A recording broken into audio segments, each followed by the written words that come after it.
अस्सलामुअलैकुम वरहमतुल्लाहि वबरकातुहू। वालेकुम अस्सलाम। कुछ दिन पहले एक ख़बर बहुत ज़्यादा चर्चा का विषय बन गई थी और वो ख़बर थी इंडिगो फ़्लाइट की। उसमें एक शख्स जिसका नाम हुसैन अहमद था और वो टोपी वगैरह लगाया हुआ था, चेहरे पे दाढ़ी भी थी। तो इंडिगो की फ़्लाइट में उसको पैनिक अटैक आया हुआ था, नहीं वो घबराहट का शिकार हो गया था, जो भी वजह रही हो। तो उसी फ़्लाइट में एक सीट पर बैठा हुआ आदमी उसको थप्पड़ जड़ देता है और वो वीडियो सोशल मीडिया पर बहुत ज़्यादा वायरल हो जाता है। ये शख्स आसाम का रहने वाला था, हुसैन अहमद, और मुंबई से कोलकाता और कोलकाता से आसाम ये जा रहा था। इसकी कनेक्टिंग फ़्लाइट थी जी। और फिर ये गायब होने की इसकी खबरें भी बहुत सोशल मीडिया पर चली। आखिर में ये बहरहाल अपने घर पहुंच गया।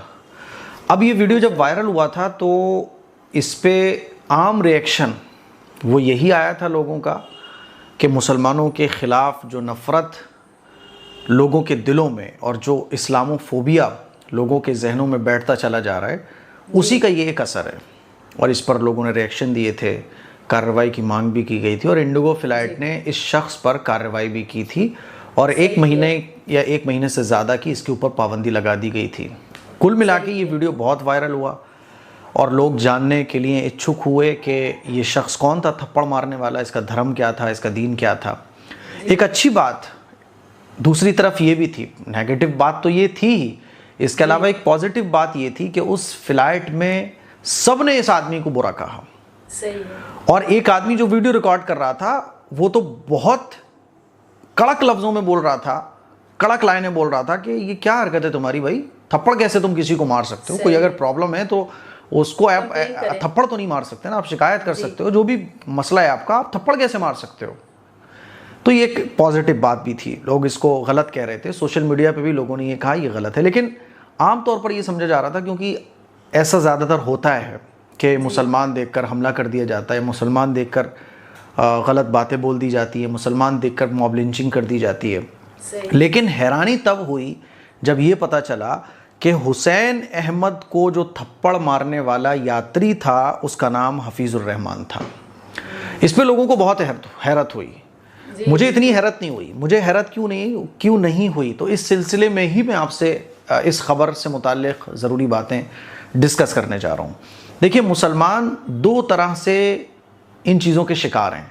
एक तो गैरों से, जो एक इस्लामोफोबिया फैलाया जा रहा है, इस्लाम के और मुसलमानों के ख़िलाफ़ एक नेगेटिव थिंग लोगों के माइंड में डाली जा रही है कि इस्लाम ये होता है, मुसलमान ये होते हैं, दाढ़ी टोपी वाले ऐसे होते हैं। ये तो है ही, ठीक है।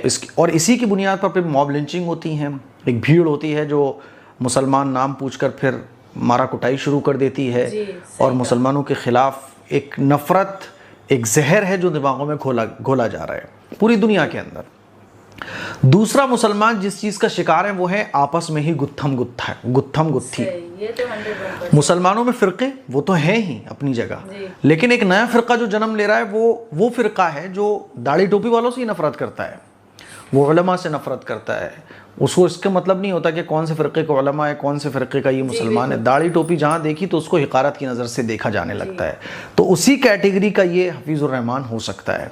मेरे अज़ीज़ भाइयों, मेरी बहनों, जहाँ एक तरफ गैरों के दिलों में इस्लाम और मुसलमानों के ख़िलाफ़ एक नफ़रत का बीज बोया जा रहा है, वहीं हमें ये भी देखना पड़ेगा कि ख़ुद मुसलमानों के बीच में भी बहुत ही नफ्सा नफसी का आलम है। मुसलमान एक दूसरे के दस्तो गिरबा हुए पड़े हैं।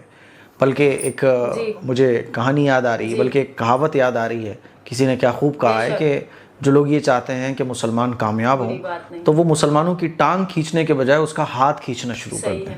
जिस दिन मुसलमान हाथ खींचना शुरू कर देंगे टांगों के बजाय, उस दिन मुसलमान कामयाब होना शुरू हो जाएगा। तो एक बड़ी प्रॉब्लम हमारी इंटरनल भी है। एक्सटर्नल प्रॉब्लम्स तो है ही, इंटरनल प्रॉब्लम्स भी बहुत ज़्यादा हैं। देखो, मसलकों में हम बटे हुए हैं, फ़िरक़ों में हम बटे हुए हैं। मसलकों में और फ़िरक़ों में बटे होना कोई बुरी बात नहीं है, ठीक है भाई। आपकी कोई थॉट है कुरान और हदीस की रोशनी में, आप बनाइए।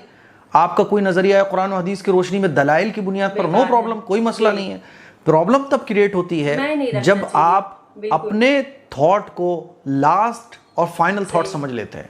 प्रॉब्लम तब क्रिएट होती है जब आप ये समझने लगते हैं कि मैं सही हूं और दुनिया के जितने भी लोग हैं सब गलत हैं। तब ये प्रॉब्लम क्रिएट होती है। जब आप ये समझने लगते हैं कि मैं ही मुसलमान हूं, बस एक सच्चा पक्का, बाकी सब मुसलमान और दायरा इस्लाम से खारिज हैं, सब मुसलमान नहीं है। मैं ही बस, और मेरी जो बात को मानेगा वही मुसलमान है।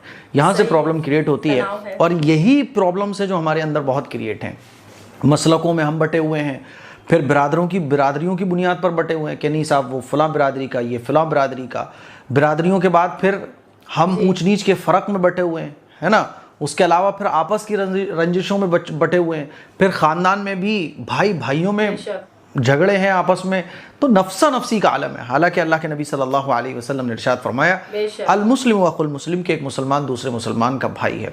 तो जब तक ये चीज़ें हमारे अंदर से ख़त्म नहीं होंगी तो ये चीज़ें भी चलती रहेंगी। इसीलिए जहाँ हम इन चीज़ों की फ़िक्र कर रहे हैं कि यार बाहर से क्या हो रहा है, बाहर से ये चीज़ें आ रही हैं, हमें अंदर भी देखना पड़ेगा, थोड़ी अपने दिलों को बड़ा करना पड़ेगा, और दीनदार लोगों की इज़्ज़त और एहतराम अपने दिल में लाना पड़ेगी हमें। देखो एक बात और समझो आप, अगर आपके दिल में किसी भी इंसान के लिए, मैं मुसलमान की बात नहीं कर रहा हूँ, अगर आपके दिल में किसी भी इंसान के लिए नफरत आ रही है, जैसे मिसाल के तौर पर ये फ्लाइट में हुसैन अहमद था, इसको पैनिक अटैक आ रहा था, इसकी जगह कोई और होता, अगर कोई गरीब आदमी होता या कोई बीमार आदमी होता, उसकी सिचुएशन इस तरह की होती, और आपके दिल में उस फ्लाइट में बैठे हुए उसके लिए बुरा आ रहा है, यानी कोई आदमी परेशान है, किसी आदमी की गुर्बत देखकर, किसी आदमी की कंडीशन देखकर आपके दिल में अगर थोड़ी सी भी इंसानियत से हटकर फीलिंग आ रही है, तो आपको सोचना पड़ेगा कि आप इंसान तो नहीं रहे, फिर आपके अंदर की इंसानियत मर चुकी है। किसी भी इंसान के लिए अगर आप बुरा सोचते हो या उसकी परेशानी को देखकर आप सोचते हो ये क्यों है यहाँ पर, ये क्यों है इस फ्लैट के अंदर, ये क्यों है मेरे मोहल्ले के अंदर, ये मेरे घर के अंदर क्यों है, तो धर्म तो बहुत दूर की बहुत अलग चीज़ हो गई। मैं कह रहा हूँ अगर किसी भी इंसान को देखकर आपको इंसानियत से हटकर सोच आती है, तो फिर आपको सोचना पड़ेगा कि आप इंसान नहीं हो, आपके ऊपर हैवान हावी हो चुका है, आपके अंदर की इंसानियत ख़त्म हो चुकी है। धर्म तो बहुत आगे बात करूँगा, फिर एक मुसलमान के ये चीज़ें हों, क्योंकि इंसान को देखकर उसकी परेशानी को फील करने वाला ही सबसे बड़ा धार्मिक आदमी हो सकता है।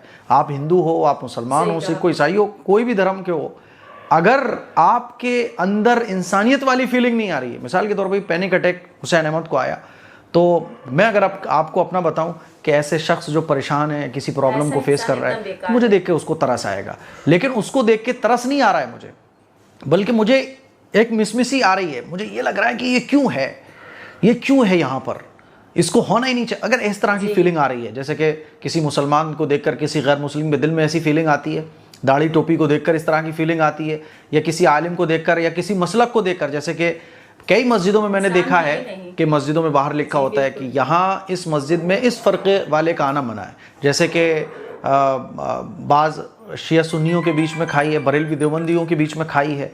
अगर आप अपने फ़िरक़े को इतना सही समझते हो कि दूसरे फ़िरक़े वाले का मरना भी आपको खुशी देता है, दूसरे फ़िरक़े वाले की परेशानी आपको खुशी देती है, तो फिर आप इंसानियत ख़त्म हो गई आपके अंदर, आपके ऊपर एक हैवानियत सवार हो चुकी है। मैं ये बताना चाह रहा हूँ आपको। तो अगर इस जगह हुसैन अहमद कोई और भी होता तब भी मैं यही वीडियो रिकॉर्ड करता, और थप्पड़ मारने वाला हफीज़ुर रहमान के अलावा कोई और होता तब भी मैं ये वीडियो रिकॉर्ड कर रहा होता। मैं बताना ये चाह रहा हूँ कि ये चीज़ें आपको गौर करना पड़ेंगी। तो ये भी मसले हैं हमारे अंदर के, इसलिए क्या हिंदू क्या मुसलमान, कुछ चीज़ें इंसानियत से रिलेटेड होती हैं, जैसे पानी पिलाना इस्लाम में बहुत बड़ा सवाब है, इस्लाम में किसी की मदद करना बहुत बड़ा सवाब है। अल्लाह के नबी के इरशाद है कि जब तुम किसी इंसान की मदद करते हो ना, तो जब तक तुम उसकी मदद में लगे रहते हो अल्लाह ताला तुम्हारी मदद करता है जी। ये सोशल काम जो है ना, इस्लाम के अंदर खुदा को पाने वाले काम करार दिए गए। अल्लाह के नबी के इरशाद है कि तुम ज़मीन वालों पर रहम करो, आसमान वाला तुम पर रहम करेगा। तो फिर आप अगर इस तरह की प्रॉब्लम में देखकर किसी को नीचा समझ रहे हो, किसी को बुरा समझ रहे हो, तो आपको सोचना पड़ेगा फिर आपके ऊपर हैवानियत सवार हो चुकी है, इंसानियत ख़त्म हो चुकी है। तो हफीज़ुर रहमान का होना ये कोई ताज्जुब की बात नहीं है।